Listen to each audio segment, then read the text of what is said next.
Welcome to our first town hall of 2020. My name is Jessica Porras and I'm the Senior Manager for Education and Outreach at CAQH CORE. Next slide. I'd like to mention a few logistical items. Feel free to ask questions at any point during the town hall, and we'll be taking your questions at the end, close to the end of the call. In addition, we'll send you a copy of the slides and the recording either later today or tomorrow. Next slide. We have a lot of material to cover with you today. We'll start out with some key updates, which you can see listed on the slide, and then we'll walk through some of our rule development focus areas. And we'll end the town hall with some information about the recently released CAQH index, followed by Q&A. Next slide. I'd like to introduce our first speaker, CAQH Core Director, Erin Weber. Erin?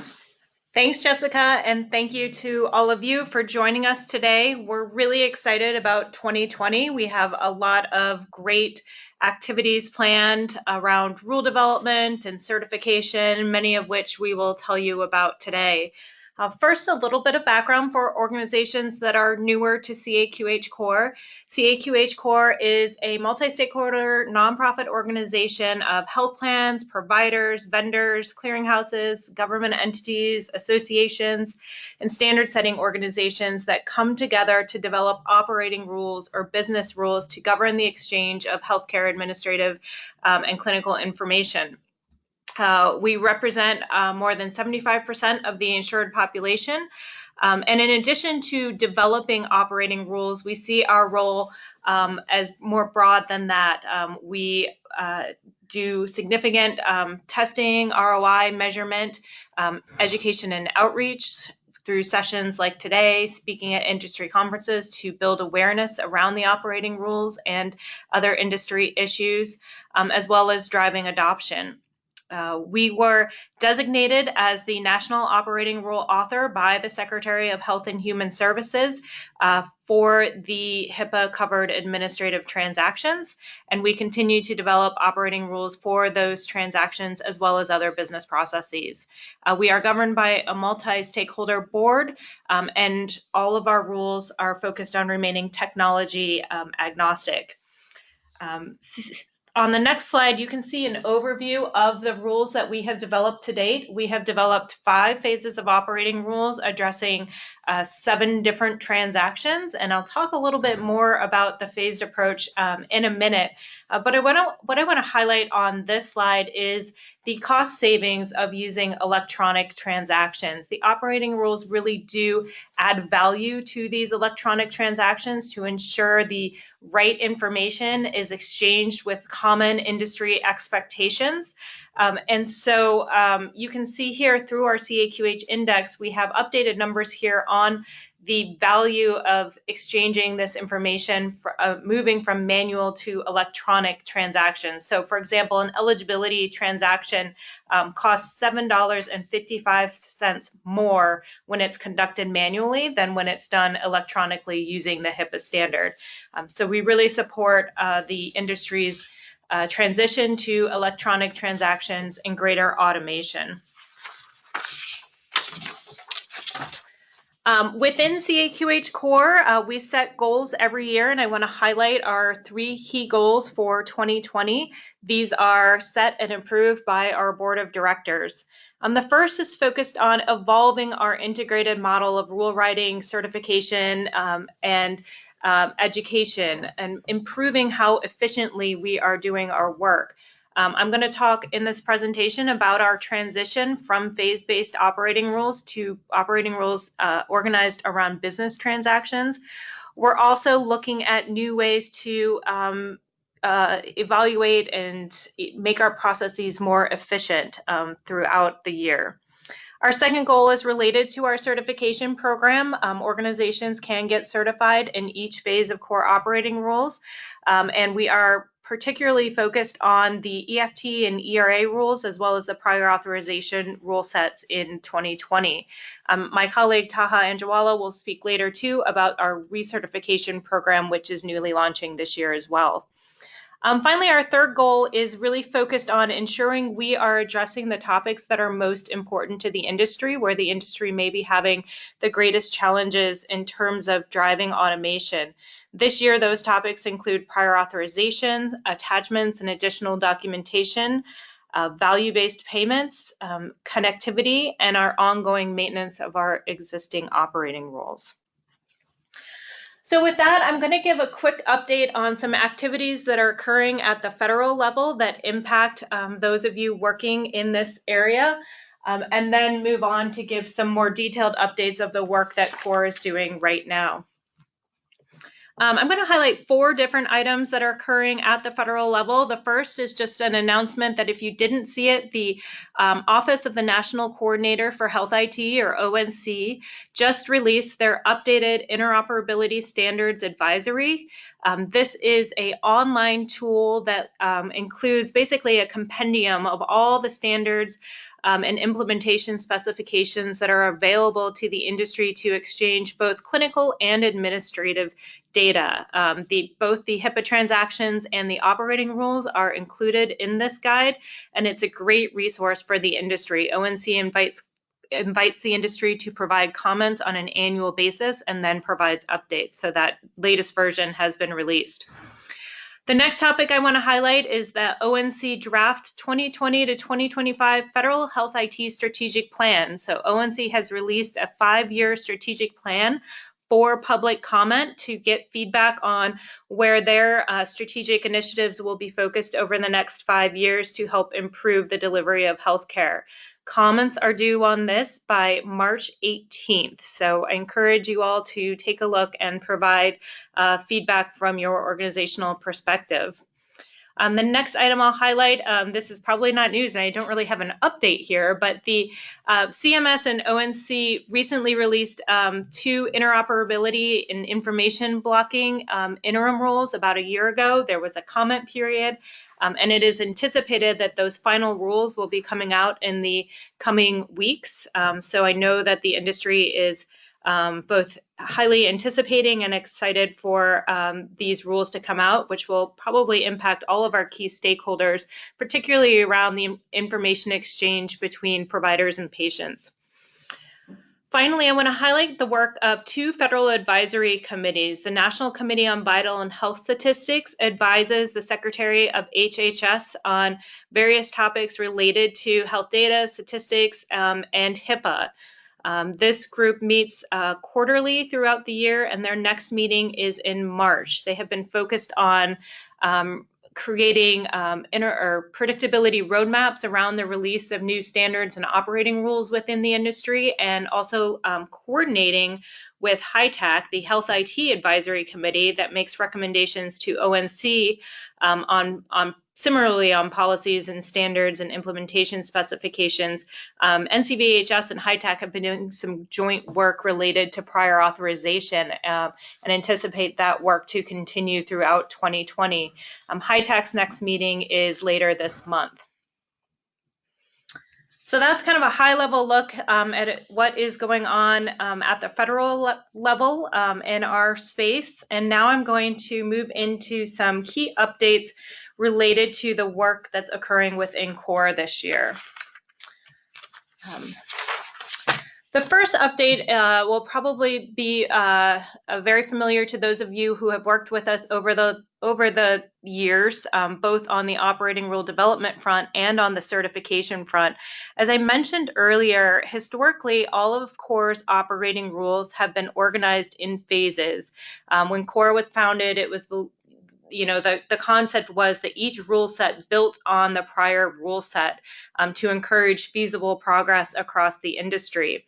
That model worked very well for many years, but now that we have reached a point where we have operating rules for 7 of the key business transactions in healthcare, it was time to take a step back and look at our structure. And so we worked through this with our board to think of a way to create a structure, an operating rule structure that really supported the business processes within healthcare. It also didn't necessarily make sense to have a phase 10, a phase 12, a phase 13.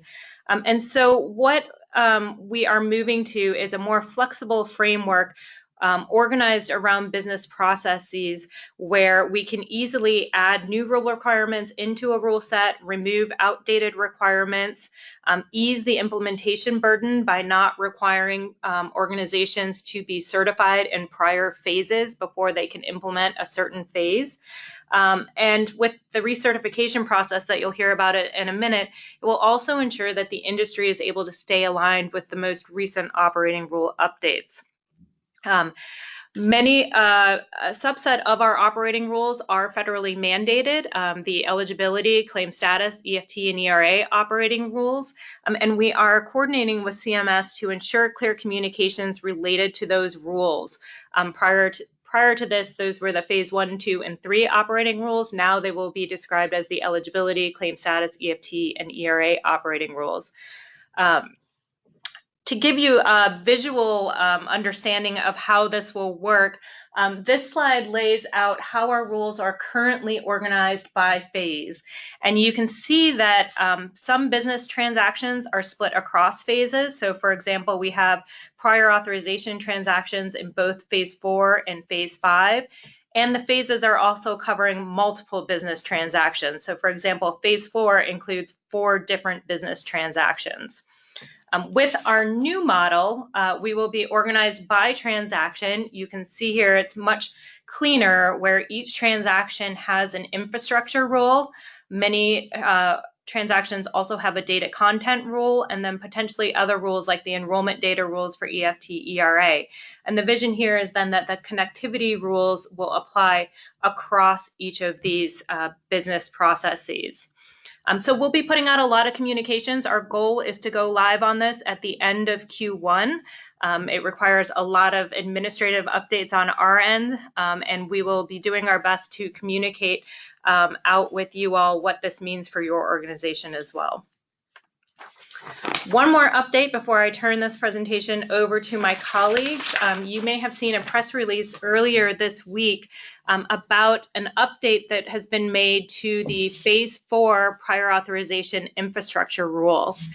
For those of you who are engaged with us back in 2015, you may know that the Phase IV Prior Authorization Rule was our first rule related to prior authorization. It includes infrastructure requirements similar to our other infrastructure rules around system availability, response time, connectivity, etc.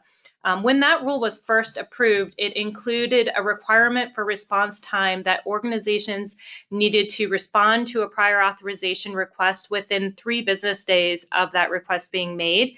The rule did not specify what kind of response had to be made, so organizations had the option of sending back a pend. At the time, this was really as far as the industry was willing to go with response time requirements.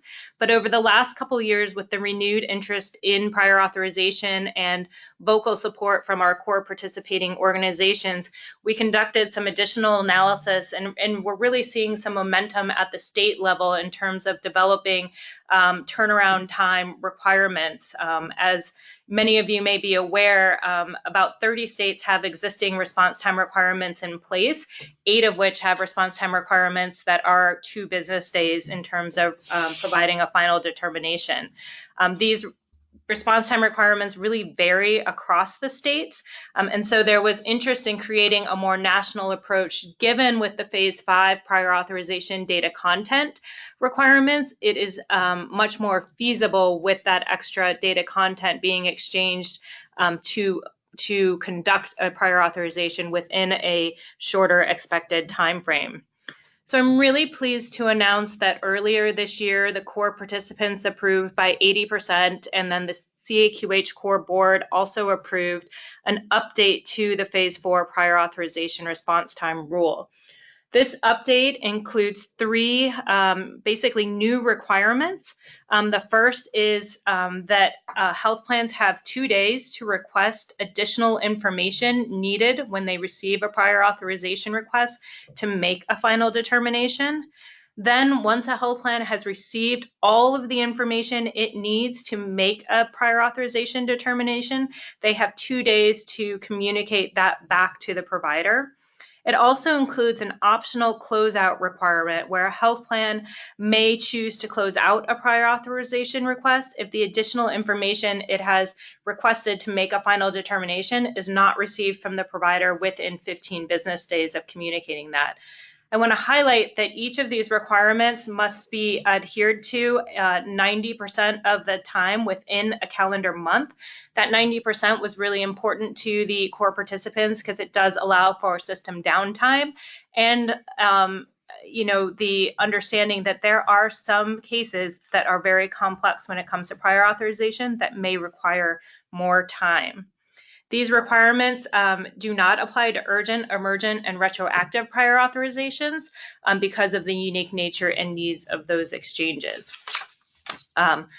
So with that, we encourage you to go to our website, take a look at the detailed rule requirements, talk with your colleagues and your teammates at your organization about the feasibility of implementing these prior authorization rules along with the existing data content rules we have to really demonstrate your organization's commitment to improving prior authorization. This is a great opportunity for your organization to take solid, concrete steps now to have that impact and ease the burden of prior authorization. So with that, I'm going to turn it over to my colleague, Jessica Porras, for a polling question. Thank you, Erin. I encourage as many of you to fill out this polling question as possible. We're trying to figure out what barriers you might be encountering when implementing these prior authorization rules. So not just the one that Erin talked about, but all of them. So that would mean the earlier phase 4 rules, phase 5, etc. This is a check all that apply question, so feel free to check as many as you need to. I think this is something that will help us with resourcing and also figuring out how to address your needs. I'm going to pause for just a few seconds, try to get as many responses as possible. And it's possible for some of you that are implementing or will implement, you're still going to have a challenge. So it's not unreasonable to check no significant barriers, but then also note some of the others. So I think this is one that we're going to keep the results internal. So we'll go on with our next presentation. I'd like to introduce my colleague, Senior Manager Taha Anjarwala. Thank you, Jessica. And before I dive into some of the more programmatic changes to core certification, I just wanted to level set and provide an overview of the certification program in general to provide those that may not be familiar to the program just an idea what certification means. So essentially, core certification is the gold standard in healthcare when it comes to demonstrating commitment to streamlining your administrative data exchange. Over 370 core certification seals have been issued to date and represent over 188 million insured lives in the US. And over 100 different vendor products and clearinghouses have been certified across the industry. When CORE began developing operating rules in 2005, the certification program launched in 2007, allowing operating rule implementers to have a means to validate and demonstrate that their systems are conforming with rules via the certification program. And today, core certification is now available across 5 phases of operating rules, which Erin had highlighted earlier. And these transactions include eligibility, claims and claim status, healthcare payments, and prior authorization. So they encompass all the published rules that CORE has published to date. And CORE certification offers many benefits to organizations, including cost savings, industry recognition, and allowing a market advantage for vendors and clearinghouses. And further, as CMS has launched their compliance review program, where they have been engaging in compliance-based audits on administrative standards, operating rules, and code sets, core certification acts as another tool and method to help organizations prepare for these audits and conforming to mandated operating rules and standards, which really helps instill confidence in the image of those audits. So on the next slide, I'd like to kind of highlight some of the changes that are upcoming for the certification program in 2020. And one of the big changes is that we're planning to launch recertification. And there are several reasons why we're moving forward with this program. First, currently, core certification is a snapshot in time. So when somebody was awarded a seal, core certification seal in 2010, that certification was only issued at that time, and there hasn't been any kind of sort of checks and balances since then. And 10 years later, in 2020, we don't have a way to verify that an organization is still compliant to those rules. And as with evolving technology, mergers and acquisitions, and in the healthcare, there definitely is a need to have a way to assess ongoing conformance with rules and standards to ensure that there's integrity within the industry. And kind of with that, there are a couple of policy changes that I'd like to highlight with the launch of recertification. First is that recertification will occur every 3 years, and organizations will be required to undergo recertification to maintain their certification status. Kind of with that, we will reduce the number of test cases and align, if an organization is currently certified across phases 1 through 4, we would align all those certifications into one certification cycle to help alleviate, that testing burden and reduce the number of test cases required for certification. And lastly, the third key policy change is that as CORE implements and publishes new version of operating rules, the expectation is that organizations, in order to go through the recertification process, will have to implement those rules as part of their recertification. And I'd like to kind of walk through a scenario of what these policy changes may be. So, if you're a new organization and you're planning to produce certification in 2020, you received your initial certification in 2020, you would then have to go through the recertification process in 2023. And if CORE publishes any updates or rules in the 2020, you would actually have to implement those rules as part of the recertification process. So that's just one scenario that I walked through. But as we roll out recertification, we'll be engaging and connecting with all our core certified organizations to kind of talk about what the impact of our recertification policies may be, what the timelines will look like for your organization, and we'll reach out to you in more detail in Q2. So with that, I'd like to hand the call back over to Jessica for the next polling question. Thank you, Taha. So let's go ahead and launch the poll. So this question really is for our planning purposes. We'd like to know whether you're planning on pursuing certification this year, next year, you're unsure. And if not, feel free to check that last box. I'd like to keep this poll open for just a minute or so, get some more feedback from folks. So Taha, if people have questions, if they're going to click that third, what are ways that they can get more information? They can email us at core@caqh.org. We can also follow up with you after the webinar and provide information. And also our website has a bunch of resources. So if you go to the core certification process page, there's a plethora of information on how to get started.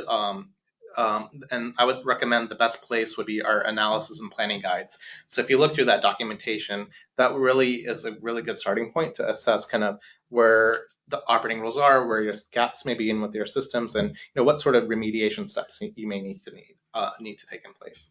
Great. And we also have a webinar at the end of March, so please register for that.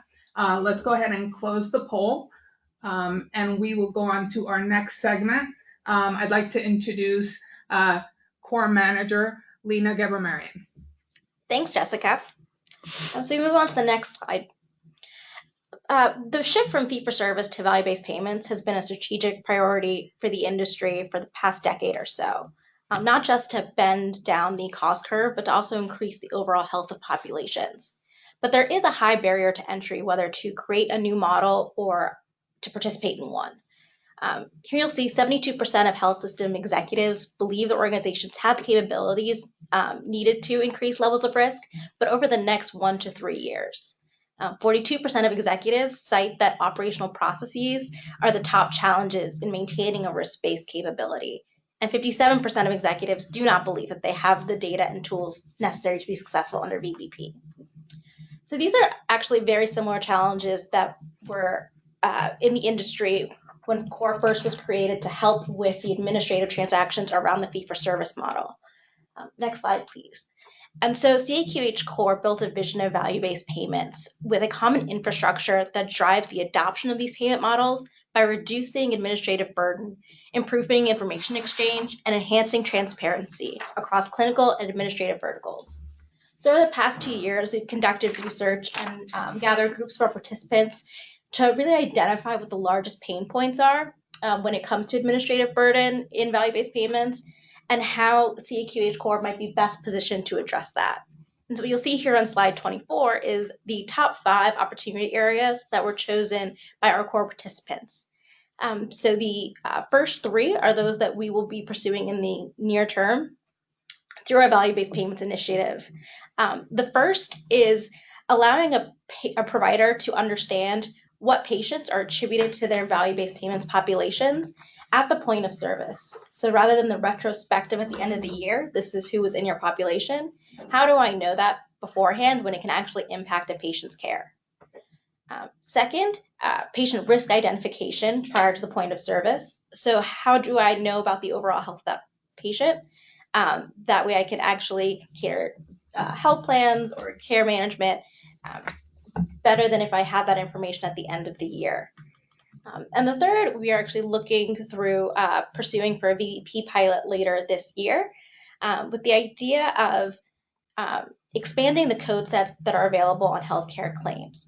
So healthcare claims are really good for, I conducted this service. They're not a great way right now to convey, and this is the outcome of that service, which is what a lot of quality measures look to measure. So are we able to use expanded code sets along with the healthcare claim to double check the box of here's how this claim is going to be paid, and also these are the quality measures that you fulfilled. Our last 2 opportunity areas actually align pretty well with current CAQH CORE initiatives that you'll hear about shortly. The Explore category is for the provider notification for the need of additional documentation or information, and you'll hear more about this through our attachments initiative. Additionally, the standardization of the exchange of digital documentation. So as with prior authorization and claims, additional documentation and knowing when that's needed is still a big burden. And so through our other core initiatives, we'll be looking into that. Next slide, please. But the first opportunity area that we are looking at is how to get that information to a provider of who is in their population as early in the provider workflow as possible. So there are currently no industry standards for this. Typically, health plans will send large Excel files that are downloadable on FTP sites, either monthly or quarterly, or sometimes even yearly.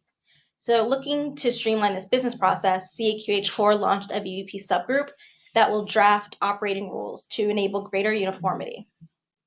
And we're looking at these operating rules in 3 buckets that will be pretty familiar to our core participants. The first is to create uniform data content requirements. So how do we create a consistent expectation of the data that a health plan will request from a provider in order to notify them who is in their population? And what can a provider expect to get back? And how do you make those data elements consistent across any exchange mechanism or format? The second bucket is improving that exchange infrastructure. So not only will the data be consistent, but can we create reliability and predictability through our typical infrastructure requirements such as system availability, exchange frequency, response time, acknowledgements, etc.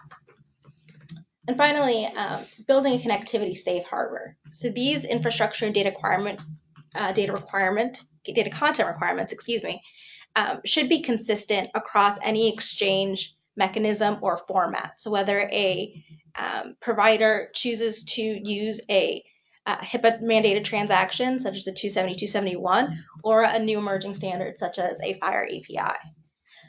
Our VEP subgroup is meeting now through May to draft these operating rule requirements, which will then move on for an all-core vote later this year. And with that, I will pass it on to our senior manager, Rachel Goldstein. Thanks, Lena, for that overview of our focus on value-based payments and the spotlight on payer-provider attribution. I'm now going to give all of you a spotlight on the intersection of how some of our prior authorization work on connectivity, and work on attachments sync up. Here you'll see our CAQH CORE approach to accelerating automation and reducing burden within the prior authorization process.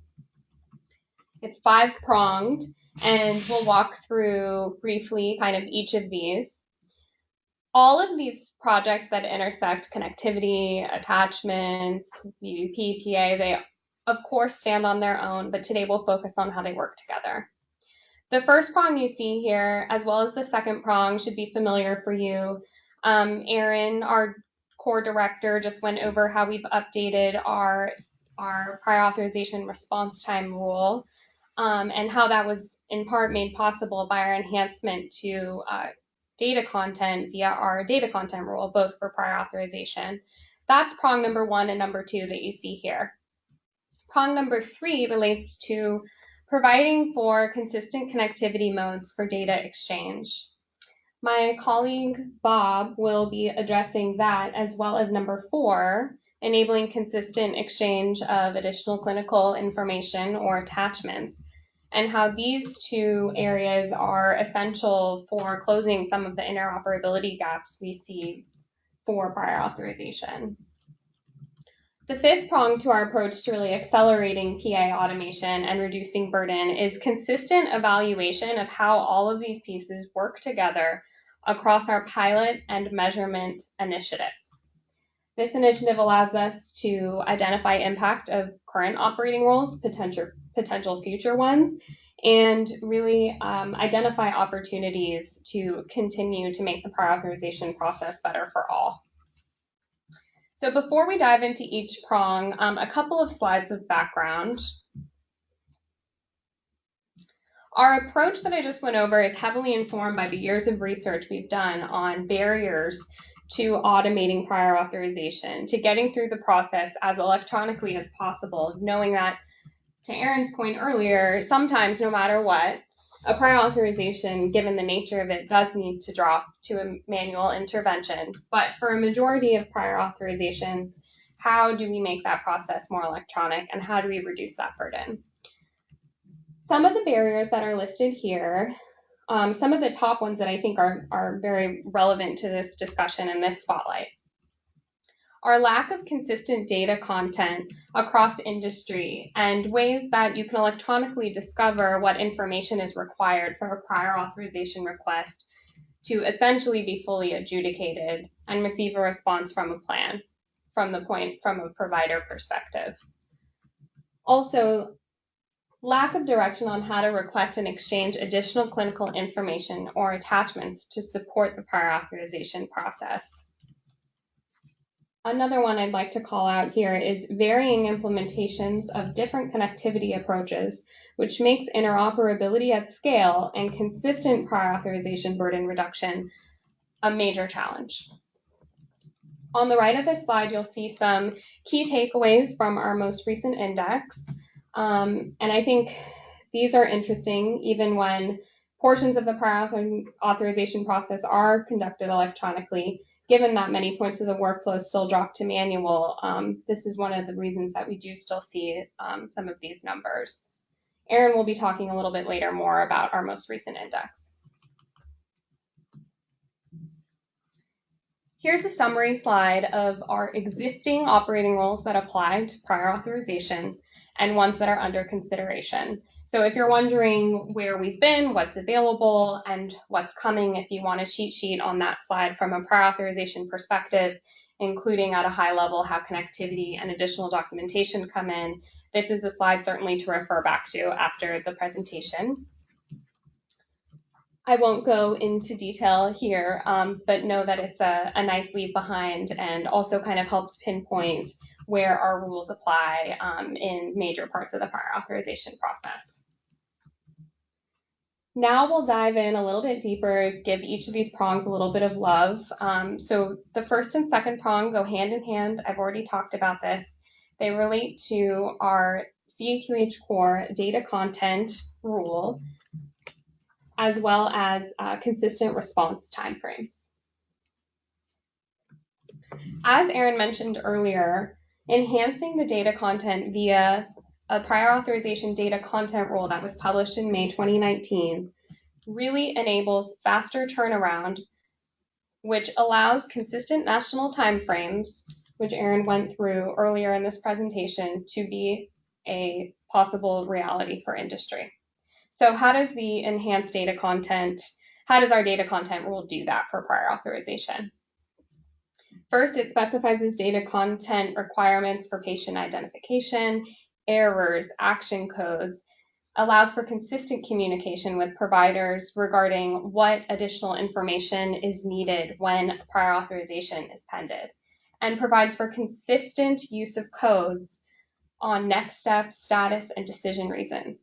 All of that uniformity and consistency in data content and code use really reduces burden, needing to pick up the phone, not knowing how codes differ between plans, and having to interpret code use differently by plan. Also encourages auto adjudication, which speeds up the whole process. So here you see kind of the logic flow on how the enhanced data content leads to faster turnaround, which allows for these 2-day turnaround times that you've heard about.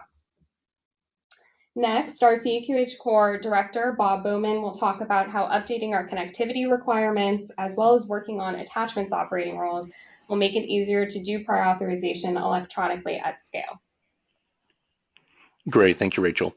And just as Rachel mentioned, we do want to focus a little bit briefly on both connectivity and attachments, because both of these are key components for a true end-to-end fully automated process for prior authorization. Again, we know that the industry is not there yet, but how do we get the guardrails there? How do we set up the train tracks to do that? And connectivity is really fundamental for that process, right? How does a provider send specific data to a health plan? How does the health plan adjudicate that data? Because the data is going to be in a certain structured format, hopefully. They can adjudicate that, send a response back to the provider, and hopefully we do that in a way similar to eligibility, as Aaron mentioned, in a real-time mode, or as we develop these back-end systems for that adjudication process, how do we get that step by step along the way? Again, some of this is defined by our connectivity. And CORE's been working in this space since 2006 in defining some of these base requirements, as well as many of the tiered options that exist for the HIPAA transactions today, right? How do we conduct a 278? How do we conduct an 835? How do we conduct a 270, 271 interaction between a provider and a plan? Much of that is related to the network, the transport protocol, the security, the authentication, the interactions, and what type of web service, how is it actually moving? These are all key components and considerations for the work that CORE does, along with payloads, code sets, business rules. These other kinds of components that are part of that interoperability all have to be part of our consideration. So how do we as an industry approach some of these challenges for prior authorization with all of this as part of our environment? If we go to the next slide, you'll see that core operating rules related to connectivity, again, have been around since 2006, but we do have to make sure that as we look at prior authorization and the maturity model that it's on, the pathway that it's on today, how can we ensure that the core connectivity meets current needs? How do we make sure that it meets the interoperable needs between a provider and a plan, not only for a HIPAA transaction like the 278, but also for the supporting documentation, supporting data that's often required for a health plan to adjudicate that request. And so we need to look at what we're doing. And part of that goes back to looking at the core connectivity that's been around for a few years now. So we're launching a core connectivity and security work group later this month to kind of dust off the core connectivity rule, look at the current requirements, and see what really works for this model, as well as for other interactions that need to be considered in 2020 as well. Just as Lena mentioned, for VBP, as well as certification, there's many components that this will touch on. So again, we often have, we do have a safe harbor connectivity requirement. We'll have to consider that for newer technologies like REST or API, right? We've established that very distinctly. It's been required by HHS for connecting for the HIPAA transactions, but for these other interactions that need to take place to exchange that data, what's the best mode or method? If we move on to the next slide, you'll see that we also need to consider this for the support for the clinical information, right? What type of attachments or additional data is required for processing that prior authorization, or for a claim, or for a grievance and appeal, right? Many of these use cases will be considered as well. Going into a little more depth on the next slide, you'll see that those attachments do refer to very specific patient medical information or supplemental documentation, right? It's either data or an image right now, right? That's how many EHRs house the data. They house them as a piece of distinct data, or they house them as an image or a file. And those types of documents or data need to be sent by the provider to the health plan for that consideration. Today, it's very manual. You have to upload to a web portal, you have to download, you have to send it. You may not know if it's actually received. You may fax it, right? Lots of different manual modes and methods are used today to send this data to the health plan for that adjudication of the request. Looking at what we've done last year, just as a reminder, we published an attachments white paper earlier last year in 2019 that identified 5 broader area categories that we think the industry should tackle. Well, our advisory group tackled that. They looked at those areas and they defined very specific items that we need to 20 different opportunity areas to consider for the rules to be developed around attachments. The first 2 use cases, again, are prior authorization and claims, and these led to, on the next slide, different areas for us to distinctly write rule requirements. So on slide 37, we will be writing this, the work group on attachments will be writing very specific requirements around the exchange formats, the infrastructure, and data variability. We will also be coordinating with the industry to define and provide industry education on workflows. Again, this is often the best practices, the best lessons learned from organizations that have gone ahead of many of the others that are still lagging. We'll be working with the industry, organizations like WEDI and X12, and many others to define what are the best practices, and then share those with the industry. We will also be aligning with our connectivity work group as well as our VBP initiative. All of these items do kind of coalesce together when it comes to the technology for exchanging information and data. So we want to make sure that we're coordinating with each. And also, some of these items are maybe a little too futuristic, right? It does require us to do a little more research analysis. It requires the industry to mature just a little bit more on specific topics. And we'll be working with the industry and following these initiatives, both at a national as well as a regional level. Many health plans, right, are working on pilots with not just us, but also with their other training partners, with other health plans, with their vendors. And many of those findings and lessons learned will be important for us as we define future requirements for interoperability, right? How do you make this all work together? And many of those findings come from small pilots. So I'll hand the call back over to Rachel to talk about some of the initiatives that we have around pilots that can help us define future rules. Great. This brings us to the last prong of our overarching approach to reduce burden for PA, evaluating pilots for impact and further opportunity identification. Some of you have heard about our prior authorization pilot and measurement initiative before. This initiative allows us to partner with industry organizations and their trading partners to measure the impact of prior authorization related operating rules and their corresponding standards.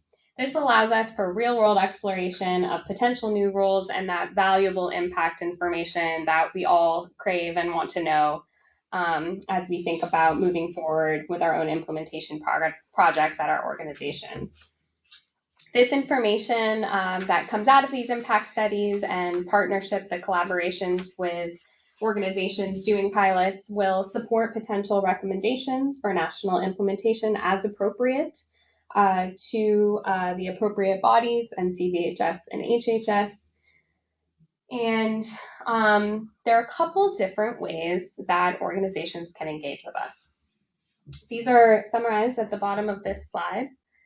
The first way that you can engage with us, your organization can engage with us, collaborate with us on a pilot and measurement project, is to work with our subject matter and measurement experts to really track and articulate the impact of a automation project or improvement project pertaining to PA that you already have kicked off or planned on your roadmap at your organization. A second option differs in that you may not necessarily have something planned or on your roadmap yet, and you'd like to work with us a little bit more in the upfront stage to define, track, and articulate the impact of a new project.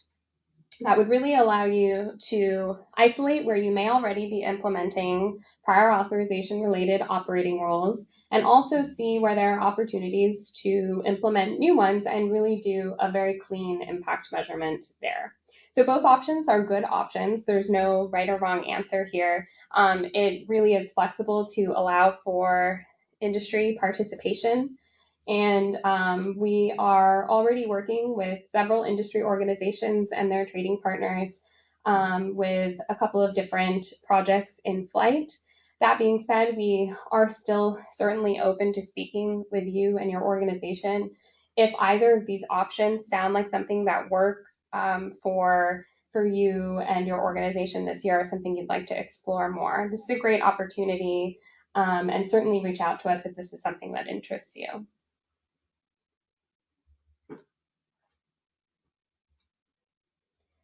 This brings us to the end of our spotlight on our rule development section of this presentation, but here tying it back together from a prior authorization perspective, how do these projects work together chronologically in a roadmap to accelerate PA automation and reduce burden? And I would now like to turn it back over to Erin to talk about the highlights from the CAQH 2019 index. Thanks, Rachel. As you all can see, we have a lot of exciting work happening this year.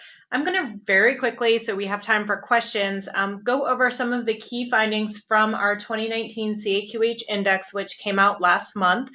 For those who aren't familiar, this is our 7th annual report, which measures the adoptions of fully electronic administrative transactions. So all of those transactions we've been talking about developing operating rules for. This year's report includes some new estimates on partially electronic use of portals, as well as estimates costs avoided and spend. The CAQH index is overseen by an advisory council representing providers, health plans, vendors, and organizations exchanging this data are encouraged to submit data to the index on an annual basis to help make the tracking more robust. Next slide gives you the high-level overview of electronic transaction adoption over the past 5 years. You can see most of the transactions are trending up. Some highlights include some great increases in coordination of benefits, some small increases in claim payment, but some stagnation as well around remittance advice. You can see, and I think this is reflected in where our 2020 priorities are, that prior authorization and attachments still remain rather low from an electronic perspective. So with the addition of operating rules to support these transactions, we anticipate the industry to find them more useful, be able to use them in a more uniform method. And so this is why, in part, our focus is on these this year. On the next slide, we highlight the average cost per transaction and the savings opportunity. There's a lot of detail here. I encourage you to go to our website and download the report to really get into the weeds. But the transactions with the biggest savings opportunities this year were the same as last year, but slightly different order and different savings opportunity. Prior authorization is the #1 transaction. Organizations can save more than $12 from moving from a fully manual to a fully electronic transaction, followed by claim status and eligibility and benefits. On average, each manual transaction costs the industry almost $5 more than an electronic transaction. Moving on to the last slide, this is new data this year. Given our larger sample size and more robust methodology, we are able to provide data on the overall industry spend and the costs avoided through automation. So what this graph shows, and the detail of this is broken down by transaction in the report. is that the industry cost for conducting these transactions, if they were conducted all manually, it would cost the industry $143 billion a year. Our current spend is right around $40.6 billion. So the industry has made great strides and is saving, quite a bit by using these electronic transactions. But we could save up to $13 billion more by moving all of the transactions to be fully electronic. We plan to continue to report on this data. And again, CORE's work this year is really focused on driving some of this electronic adoption with those lacking transactions. I'm going to turn it back over to Jessica. I do encourage you, if you heard about things that you are interested in getting your organization involved with today, you should email at us. Our email address is core, C-O-R-E, at CAQH.org, and we will connect you with the right individuals to get engaged. Jessica? Thank you, Erin. That was actually my first question. So happy to see that there are people who are interested in our work efforts and want to get involved. So contact us, and we'd be happy to involve you in our work. I've got a question coming in on our connectivity work. So I'm not sure if this is a question for Bob or for Taha. So the question is, within the connectivity workflow, why are PDF JPEG formats included in the approach, given that they are not fully electronic? Why are they included in this effort? So I can take a stab at this. So connectivity is essentially a vehicle to get data from point A to point B, so from health plan to provider. And connectivity could entail a transaction such as an X12-275, an X12-278, or you could also transmit a PDF or JPEG. So at foundation, connectivity is at that foundational level of interoperability that helps support other elements that are more structured data, such as, or unstructured data that are things like a JPEG or a standard transaction. Thank you, Taha. That's very helpful. I'm not sure if the next question is for Rachel or not. So the question is, what are the PA attachments codes to use when using the 278? Not sure who would take this question. I can start, and if Bob wants to layer on, that works as well. So I think this is a tricky one. I would say that there's been a lot of discussion about this in industry. What we did do when we wrote our data content rule for prior authorization, specifically for the 278, is that we defined that when a prior authorization is pended due to the health plan's need for more additional information in order to adjudicate the PA, the codes that the payer, the plan, can use to communicate back to the provider the need for that information and provide a little bit more information around what that information is that's needed are either PWK codes or LOINC codes. And this comes out of a lot of the work that has already been done in industry and was strongly supported by our CAQH CORE participants. As we work through additional attachments or additional documentation work via our core process for PA specifically, we may be looking to add in some additional scenarios aside from just when a PA is pended. Bob, does that cover it? Yeah, I think so. And I think that you're right. It's often when we develop the operating rules, it's use case specific. Although for connectivity, it's kind of a general lay of the land. Here's the best method or mode moving forward. We don't get too prescriptive unless it is specific to a use case. And as Rachel mentioned, for prior authorization, we do have some very specific use cases for when a transaction is pended. Here's the best method for a plan to request that additional information. Either use the coding that is part and parcel of the transaction itself, or use LOINC codes, right? Which are supported by the 278 transaction, but is an outside code source. So it could be actually much more specific, more granular, provide the best message for the provider to identify exactly what data or attachment should be sent for that final adjudication. So it's very specific, in certain areas, and also kind of more broad to establish those guardrails, or the benches within the sandbox that we can all play in. Thanks so much, Rachel and Bob. Next question's for Aaron. When will the CAQH CORE Prior Authorization rules be federally mandated? That's a good question, Jessica. So the CAQH CORE Prior Authorization operating rules are available now for core certification. So organizations can begin implementing those rules now. The core board voted earlier this year to send a package of prior authorization and connectivity operating rules to the National Committee on Vital and Health Statistics, NCVHS, for potential mandate consideration. So right now, those rules are not federally mandated, but they will be entering a process shortly where they will be evaluated by NCVHS for potential federal mandates. So we will continue to keep you updated on that work. It would be the prior authorization data content and infrastructure rules for the 278, as well as the Phase IV connectivity rule that the board would like to move forward. So still in the early stages of that process, and more information to come on a future town hall. Thank you, Aaron. Let's go ahead and move on to the next slide. So here are some reasons for joining us as core participants. We've shared a lot of our work, and if you'd like to get involved in it and be a leader in some of our efforts, please consider becoming a core participant. On the next slide, I know that Taha mentioned some of our resources for certification, but in general, we have a plethora of resources on our website. We've changed the menu a little bit, tried to make it a little bit more user-friendly, so a lot of these resources can be found in the resource library. Next slide. These are the next few touch points for engaging with all of you. We've got the core certification webinar at the end of March.